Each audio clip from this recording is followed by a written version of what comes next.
So we've looked at number one, the survivors aspect, and we've looked at where you've discovered the victim identity justifies not feeling good enough. Okay, it justifies that. But the key is to let that go by allowing the past to be reviewed and released, often at cellular level. So in that first explanation, did that help? Those of you who can type into the chat box, type in, say what resonated with you the most. Tell me if you really do identify yourself within or recognize that your healing never good enough, your never good enough aspects come from the survivor component. Maybe, and those people that you've seen through your history, who taught you, the person who taught you the victim identity in terms of to never feel good enough. Who taught you that? If you think about it, rather than think with your head, think with your body. Allow your body to give you that messaging, okay? So type in, tell me what you've got, okay? Did it help? Did it help giving it to you in that format?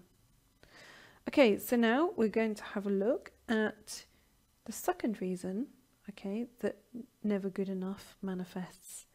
The adult child, okay?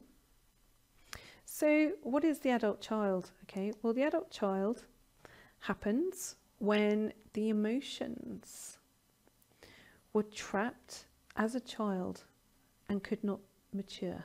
Okay, so you become an adult child. So you're an adult in an adult's body with a child energy inside. Okay, and that happens when the emotions were trapped as a child and they could not mature. So it means that they got stuck at a particular age. So you are who you are in your external world as the adult, but you have this internal part that acts things out differently, okay? So if you have the child energy caught in a spin, you'll carry never feeling good enough, okay? So if that child energy inside is caught and it's in a spin, it's spinning, you'll never feel good enough, okay? You'll feel powerless and you'll feel stuck at key times in your life. Just at the point of transformation or when something can really change, you'll then suddenly feel powerless and you'll feel stuck right at that key point. Now, how does the adult child happen? How does that happen? Why does it get stuck other than, you know, it happens when the emotions were trapped as a child and could not mature? In what sorts of circumstances does that happen? Well, these are the circumstances that it happens. Now, not everyone has an adult child, okay? Or not everyone is an adult child, rather, because not everyone has come from these sort of sets of circumstances. But many sensitives have. Loads and loads of sensitives have come from one of these sets of circumstances that I'm about to describe, where this component, or I just don't mean if it's a small component of them, has got stuck and it can't mature, because what's then happening is that the child is then operating your adult life. So every time you as the adult try to go and do something that's really important to you, the child component says, no, we can't do that, we can't do that, we're not good enough, okay? And that's when you start to feel powerless and stuck, just at those key moments of transformation. So the adult child happens when you've come, as an example, from a substance-dependent family. Okay, so what do I mean by that? It means drugs, or it can be drugs, as in illegal drugs. It can be medicines. It can legal medicines, and most certainly from alcohol dependence. Okay, so if you've come from a family where alcohol dependence or substance dependence of some form or another, drugs, whether illegal or legal, then the adult child happens, okay?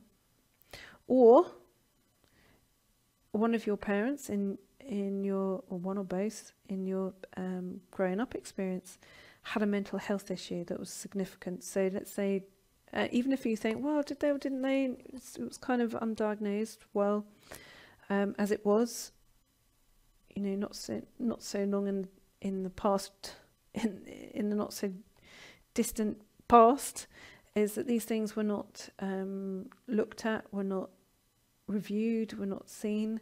As an example, people are even after war, times of war, etc., had PTSD that was never treated. Used to call it shell shock, those kinds of things, all those types of things. So if you came from a family in terms of having a parent with a mental health issue along those lines, then you will have an adult child.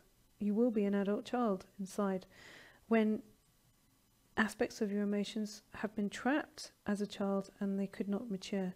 Also, if you had a parent who had physical disabilities and you had to assist and do stuff, certainly if there was any kind of abuse in all its formats, physical, emotional, sexual, all of those kind of things, will most definitely create a circumstance where you are actioning the adult child, and definitely where it's along the lines of never feeling good enough.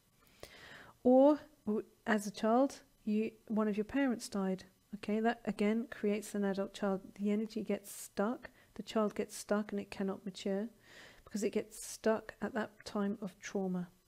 Or again, if either of your parents had compulsive behaviours, behaved in a kind of compulsive way. A compulsive way can also mean chaotic, and it can mean where it was irrational, where it was unpredictable. All of those components are in there, so compulsive behaviours.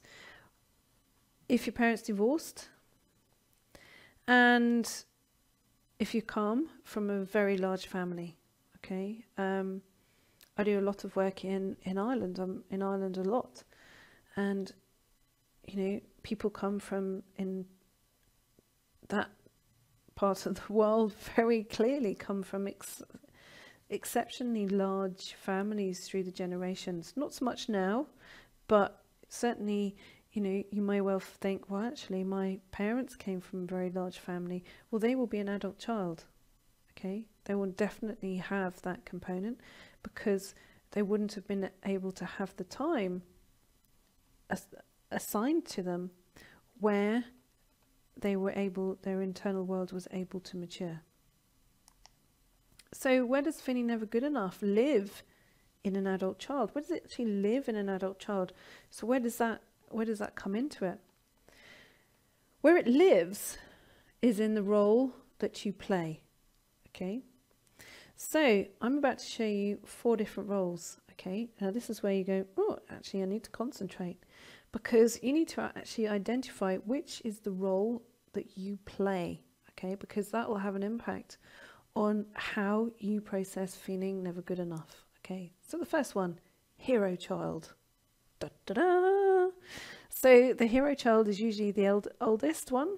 Okay,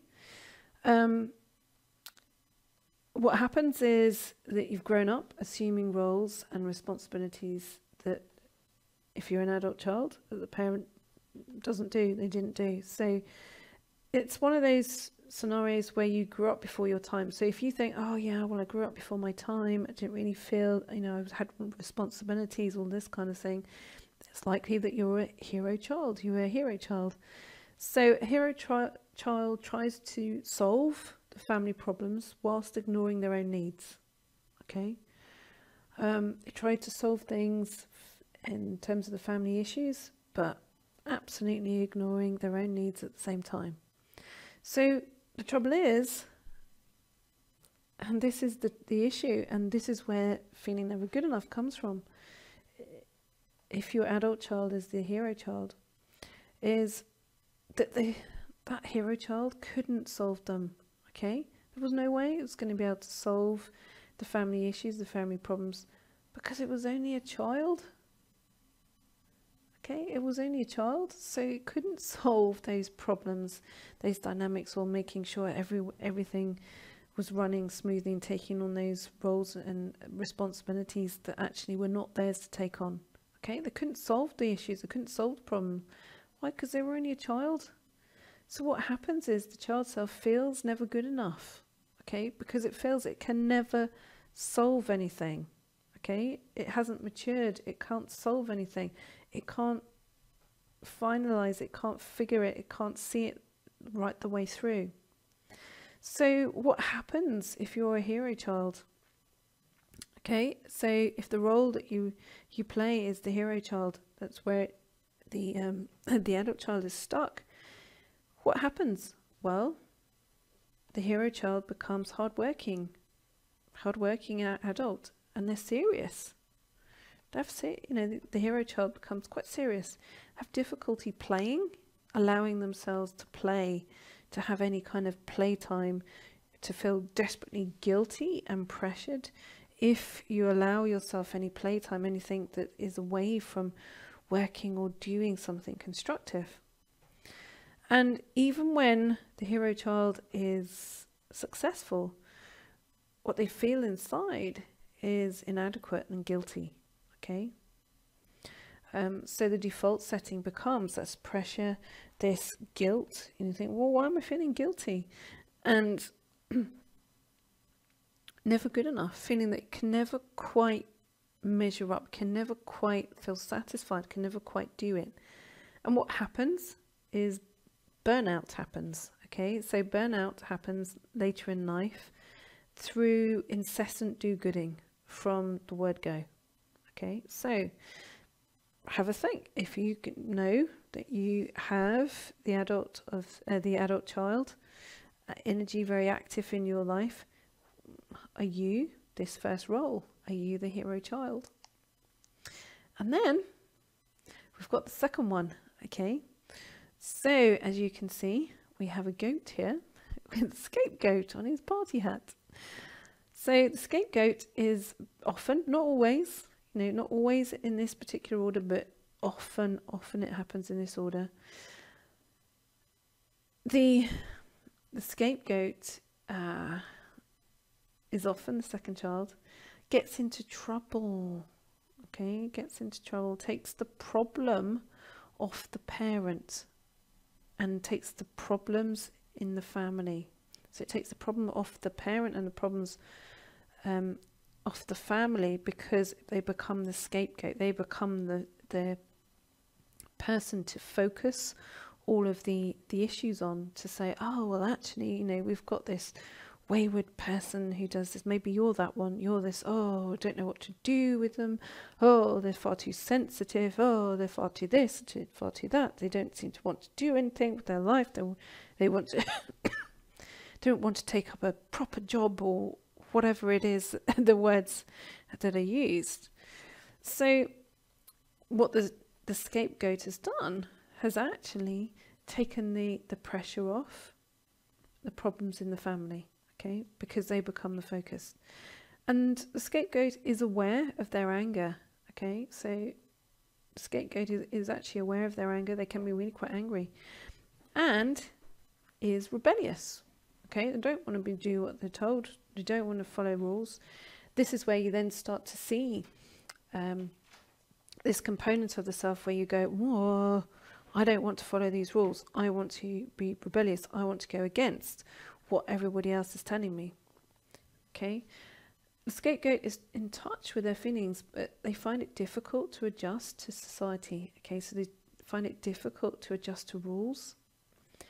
And the scapegoat can be self-destructive, and they don't feel good enough. The reason why they don't feel good enough when they've got the adult child active is because they are never sure they are loved. Okay, so perhaps you're the scapegoat. Perhaps you were the scapegoat. So you find yourself being rebellious, maybe finding yourself saying, right, okay, well, I don't want to be in a relationship because I don't want this, or I don't want that happening in my life. But actually, the real reason is that the core component of where it turns up as feeling not good enough to be in one, to have one that works out for you, will be because you're never quite sure that you're loved. Okay, scapegoats quite often test. They test to see whether they're loved or not. So third one, what do we have? The lost child. Okay, so if there's three children usually the third child, not always, usually the lost child is usually the third one.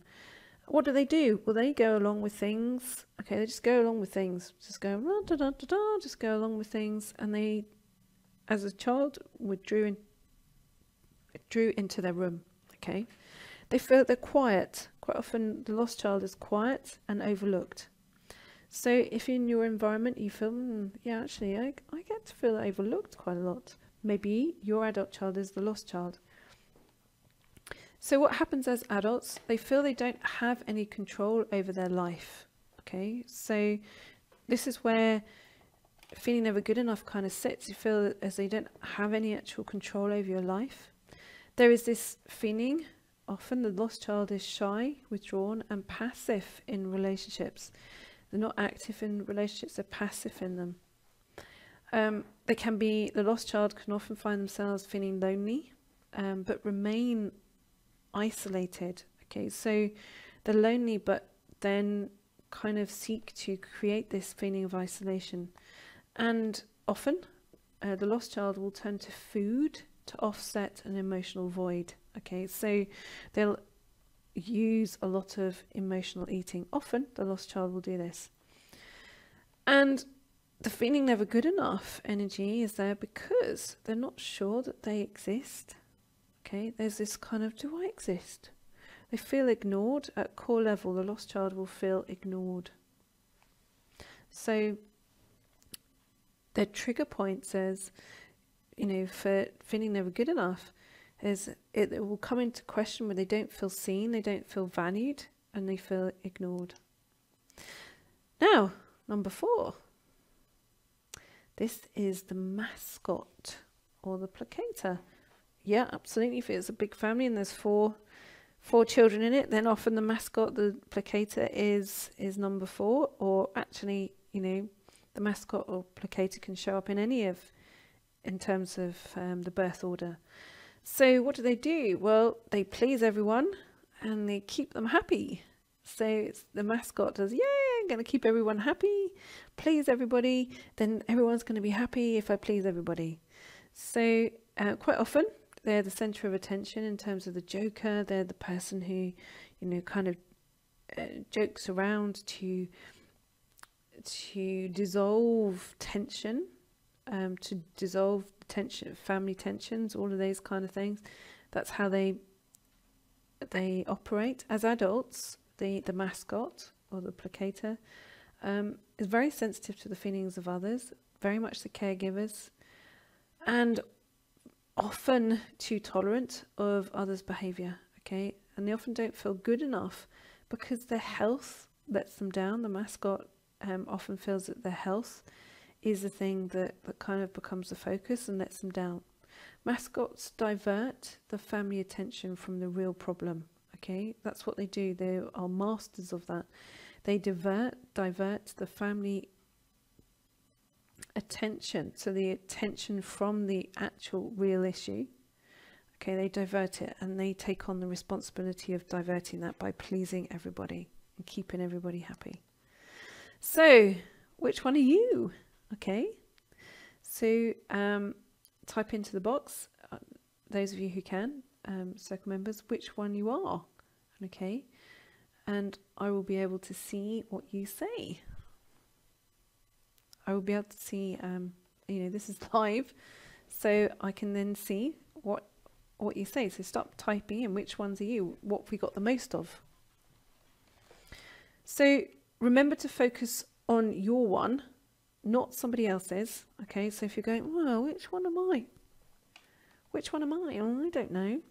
And if you're already trying to figure what everyone else is, you're a hero or a mascot. Okay, if you're going, well, I don't know who I am, but I know who so-and-so is. Well, that's what you are. You're a hero or a mascot. So look to see how you divert the attention away from feeling never good enough. Okay, so as the character, as that particular character, as that adult child character, where the child is still inside, how do you divert attention away? Okay, how do you divert it? How do you divert it away when you don't feel good enough? So what we got: lost child, lots of lost child, mascot, Scapegoat. Got a good mix. Karen, the lost child. Laura, scapegoat. Adam, mascot. Yeah, actually, quite often the male, if there's the male child, quite often is the mascot. Quite often becomes the mascot. Lots of heroes. Okay. Lots of scapegoats. A scapegoat, but also a lost child. Yes, you can have, can identify with more than one. Hero, I think, Helen's saying. Yeah, you'll be the hero if you think and you're not quite sure. Okay. Eileen's saying I've been all of those. So perhaps a mix, more the mascot more than any of the others. Yeah. So quite a few of you saying, I think you have four of those elements. Yes, you can have components of each of those different particular characters.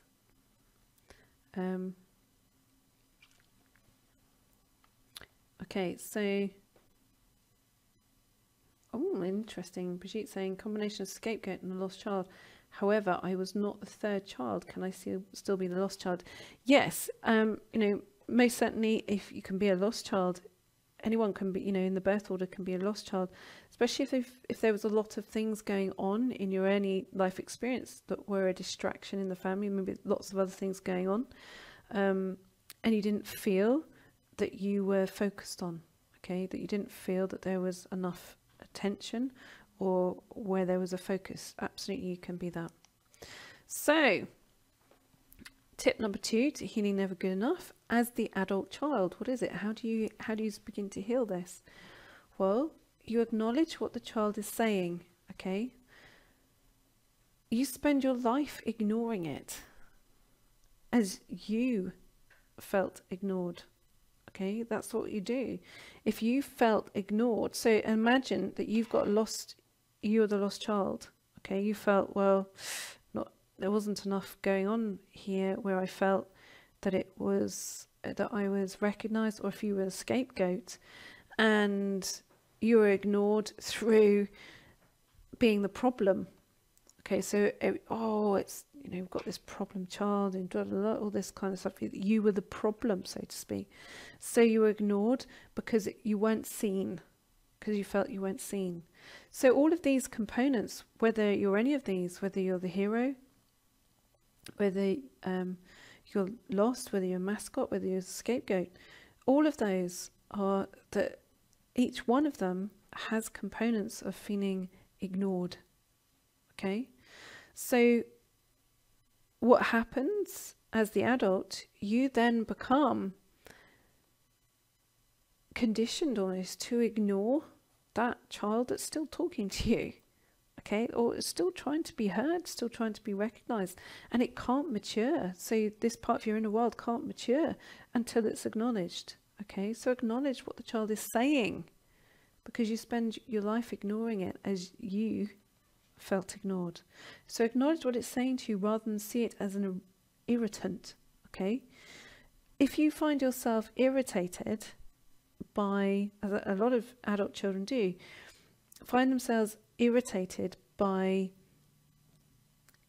someone's kind of inaction or inability to do something, or all of that kind of thing, or where you feel that they are and it sounds like a strong word, but where you feel that they're a bit pathetic, all that kind of stuff, you feel really irritated by pathetic things, then it's highly likely that your adult child it's not been able to mature. Your child hasn't been able to mature because your adult is then irritated with the child.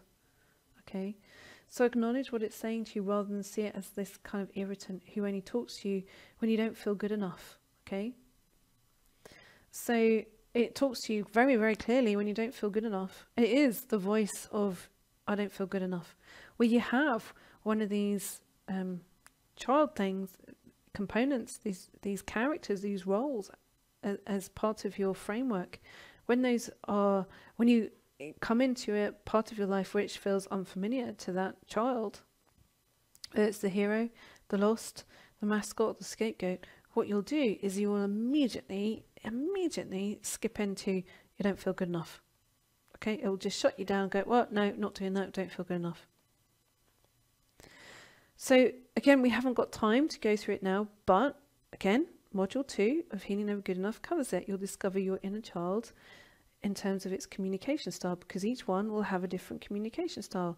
What the child talks to you about and how to regulate its behaviour through the nurture cycle that it feels that it's missing, because it will feel that that is missing.